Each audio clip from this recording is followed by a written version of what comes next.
在中医的四时恶气治病理论产生之前，恶鬼论是上古时代人们的普遍认知。比如成语病入膏肓，春秋时晋景公生了病，梦见疾病变成了两个小人，躲藏在荒之上膏之下，不可救药。中医认为心间脂肪为膏，心脏和膈膜之间为肓，认为膏肓是药力达不到的地方，所以病入膏肓是指病重到无法医治了。据说北美印第安人也认为每种疾病都是一个人，只要把作为一个人的疾病的灵魂抓获，作为一个人的疾病就会死去，病人也会康复，这就是治病的恶鬼论。上古中医的恶气论较之恶鬼论有进步，但它为防御流行疾病而采用了包含四门折让和方向式之歌阳遁等具有巫术性质的活动，也是错误的。折让是分裂生体祭祀以驱除灾祸的仪式，把祭祀用的猪牛羊牺牲分裂成一块块，放置在东南西北四个城门上祭祀鬼神。方向是原为周代设置的一种负责驱逐异鬼和精怪的官职，后来演变为逐义或送丧行列前开道的神像，形貌恐怖。传说皇帝曾令嫫母为方向士，嫫母传说是皇帝的一个妻子，容貌极其丑陋可怕，后人作为丑女的代称。后来中医又把恶气论发展为淫气论，也就是六淫和运气论。到了明代，以吴又可的瘟疫论为代表，发展为戾气论。这时已经跟现代医学的认识相当接近了。原始人不但对治病的原因认识错误，也对大家都是一样的人，为什么我得病而你没有得病这种现象感到不解，于是就产生了相信疾病是能够传染和转移的，于是就产生了把这种疾病转移出去的巫术，可以称为架病术，用于去病或者伤害敌人。这种巫术连药王孙思邈也用过，比如他就有把疣病转移给豆苗之类的药方。架病术之所以存在，是因为很多疾病本身就具有传染性，但随着架病术巫术的发展，外伤中的绷带的打结方法、使用的木板等也都被神化了，甚至要通过一定的符咒或巫术处理才被认为能发挥力量。推而广之，一些宗教里的结手印、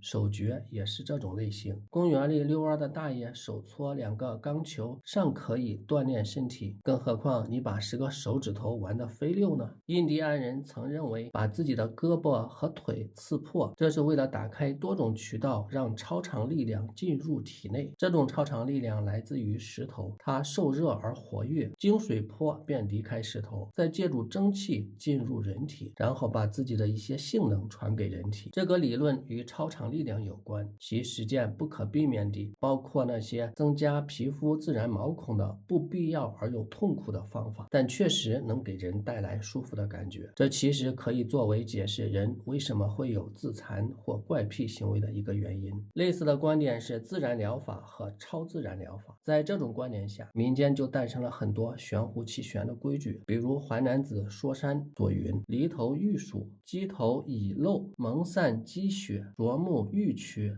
此类之推者也。意思是野猫的头可以治疗被老鼠咬的伤口，因为猫能克鼠。芡实的别称叫鸡头，可以治疗颈部生的疮，因为鸡能啄食小虫。虻虫能破血化瘀，因为虻虫叮咬处的出血总是难结痂。啄木鸟的喙可以治疗龋齿，因为啄木鸟善于啄食树洞中的蛀虫等等。甚至在今天仍然流传的许多药物的采集必须在5月5日午时之前，要冬向的枝或根，要冬流水之类。其中最有名的应该是明前茶了。这些奇奇怪怪规矩的源头大多来自于明朝李时珍的《本草纲目》，这其中当然有一些合理且有效的东西，但巫术的错误在于不加分析地、完全彻底地，甚至扩大化地认为其全对而且有神奇的效果。